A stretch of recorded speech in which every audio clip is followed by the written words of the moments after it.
amigos, chegamos para devagar sobre Turf. Antes de mais nada, peço para você que já era inscrito no canal 3, 2, 1.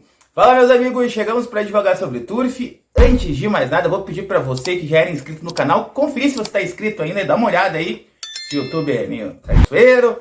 Se não é inscrito, se inscreve aí, deixa seu like no vídeo, não se esquece, agora ou depois que vê, mas não se esqueça de deixar.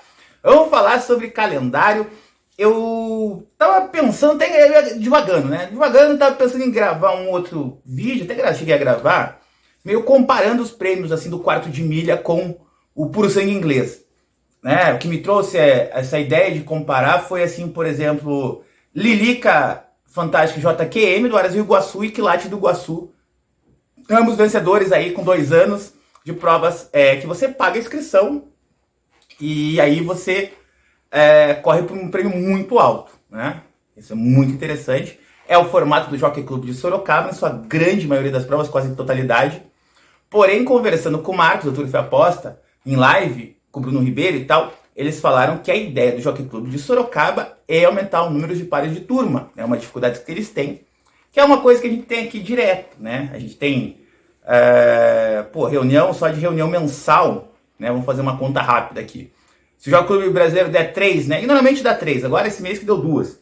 Dando 3 reuniões por semana, já são 12 no mês, né? 12 com 4 de São Paulo, 16, com 4 do Cristal, 20, 2 do Tarumã, 22 reuniões turfísticas só por mês, né? Só nos 4 maiores hipódromos do Brasil, fora tirando Pelotas, não com Madalena, que também está dando quinzenalmente e tal, senão o número aumenta, né? E com prêmios assim que se equivalem, os mesmos hipódromos menores que eu falei, Cristal e Tarumã, com os prêmios de Sorocaba quando são pares normais, né? Ou são as eliminatórias, né? Paga 5 mil primeiro, etc e tal. Ok? Então, assim, eu ia falar mais ou menos sobre isso. Comparar que quando nós temos provas grandes, né? Provas pay to win, né? Que a gente brinca, paga para correr, pay to run. Nós chegamos ao ápice de prêmios comparativo ao do quarto de milha, né? Que sempre foi citado nos grupos como um grande exemplo.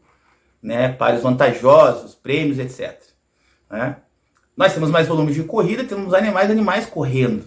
Né? Nós temos mais reuniões, lógico, o quarto de milha. Né? Contudo, esse vídeo eu resolvi gravar para falar um negócio um pouco diferente, cara. Fiquei pensando, tava divagando aqui em frente à câmera e eu cheguei a uma conclusão que a gente precisa, na verdade, ter mais provas nesse formato para aumentar a criação. Não é? Criar um calendário de provas desse nível. Ter uma a cada 2 meses já seria ótimo, né? Se tivesse uma por mês essas provas, seria maluquice, né? Primeiro semestre para 2 anos, segundo semestre para 3 anos. Ou até primeiro semestre para 3 anos, depende, mas aqui com animal. Como a Pegasus tem, né? Então, assim, acrescentar, né? E pesos variar de acordo com as provas de grupo que já venceu, etc. Tem como montar bem bacana. Por que eu estou falando isso? Porque quando você tem uma prova que paga 100 mil ao primeiro colocado, como o Turf Gaúcho, ou uma Copa Precocidade e Velocidade, essa aí é fora da curva, né? O valor é altíssimo, né? 221 mil pagou para o primeiro colocado esse ano. Cara, faz com que as pessoas se interessem em buscar um potro muito bom, ou arriscar comprar 2, 3 potros para correr essas provas e escrever. Vão pagar a inscrição, eu tenho certeza absoluta que se tivéssemos um calendário não sobrariam inscrições, né? Não seria difícil fechar as inscrições, porque você veja a Pegasus criou um leque de provas e vendeu tudo. Um sucesso, novamente, né? A Copa Precocidade e Velocidade também, já está praticamente tudo vendido. O Turf Gaúcho vendeu no outro dia, tudo. Então as pessoas têm o interesse em correr essas provas. Por quê? Porque elas recebem bem, né? Como eu disse, temos que valorizar muito os pares comuns. Né? Porque afinal os clubes se esforçam para dar corridas. Eu falei para vocês, chutei o número de reuniões que são dadas, cada reunião tem 8, 9 pares. Então multiplique lá os 22 vezes 8, nós temos mais 100 pares, né, corridos por mês no Brasil, né? E cada par custa uns 15 mil reais, no mínimo, no menor hipódromo, né? Os hipódromos maiores custa 20, 25 para dar o par só em premiação. Então, tirando as provas clássicas, dá muito mais, na verdade, passa de 1,5 milhão de reais, eu acredito, né, por mês de prêmios no Brasil, por sangue inglês. Só que essas provas seriam, pô, a cereja do bolo. Imagine se cria um calendário. Cristal dá Turf Gaúcho em janeiro, em fevereiro. Enquanto temos a seletiva da Copa Velocidade e Precocidade, nós podemos fazer uma prova no Tarumã, que sirva de seletiva para a Copa Velocidade e Precocidade, assim como é feito Turf Gaúcho, né? Aí, em maio, ter uma prova dessas junto com a Copa Velocidade e Precocidade de São Paulo, que tinha, lembra? Nesse estilo, até numa distância um pouco diferente, pode ser, não tem problema. Em março, Rio de Janeiro, abril, passamos em branco, digamos, mês passando em branco, a março tem a final da Copa Velocidade e Precocidade. Então, abril, Rio de Janeiro faz uma prova nesse nível para correr junto com o derby, né? E aí vai, cara, e vai montando provas. Já temos outubro, temos a Pegasus, né?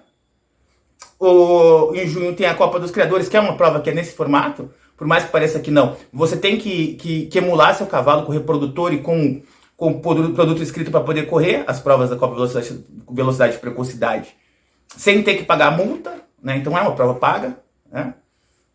E montar. Eu, sinceramente, vou dizer, falta pessoas assim como que queiram organizar. Não é difícil. E se você faz isso por 2 anos, eu tenho certeza que o volume de criação no Brasil aumenta e o volume de propriedade de ticket médio dos potros, que vai fazer com que esses áreas tenham mais vontade de investir, aumenta absurdamente, cara. Porque todo mundo quer comprar um potro que tem a chance de correr uma prova dessa. Eu sou uma prova. Eu comprei uma potranca de sócio com o Godoy, porque o Godoy tem as inscrições. Eu tô sonhando com o Turf Gaúcho, com a BCPCC, Precocidade e Velocidade, com a Pegasus, se o cavalo, se a égua não for uma égua precoce, né? E eu acho que dá para fazer todos esses formatos aí, desde que tenha uma mão da associação alicerçando com cada clube. É muito importante a participação da associação nisso. Afinal, a prova dela é um sucesso. Então, que existam incentivos para fazer essas provas. Cara, vou dizer, faz 2 anos, 3º ano, assim, é um sucesso, o Brasil explode no Turf, tá? Deixar claro. Eu ia tentar comparar prêmios, né? Sorocaba com o Jockey Clube aqui, nosso Prado, né? Mas assim, muito melhor comparar puxar esse estilo deles, copiar ainda mais, né? Funciona esse formato, sempre vão ter animais inscritos nos páreos e sempre vai ter uma dotação boa, os proprietários vão ficar felizes e vai desafogar um pouco as contas do clube, por afinal eles não terão que dar bolsas tão altas nos grandes prêmios que eles dão, né? De potros, etc, porque já teremos essas provas aí com um volume de potros inscritos, então desafoga até um pouco os clubes, porque teremos as eliminatórias já pagas nessas bolsas, então você tira 2, 3 pares da reunião que vão ser as eliminatórias, desonera os clubes. Quero trazer mais esse assunto, vou até montar uma live para falar sobre isso, mas um calendário nacional de provas pay to run. Esse é o futuro do Turf. Façam isso que eu tenho certeza aqui no Minha Divagação, né? Que vai dar certo. Vamos ver, né? Já tá dando, né? Com as provas que tem, já tá dando, já tá sendo um sucesso absoluto. Turf Gaúcho, Precocidade e Velocidade, Festival da Copa dos Criadores e a Pegasus Brasil. São 4, só falta mais 6 para fechar 10 no ano aí. Seria um número top para pensar em 2024, certo? Gostou? Deixa seu like, não esquece de se inscrever. Tchau, abração, ótima quarta-feira.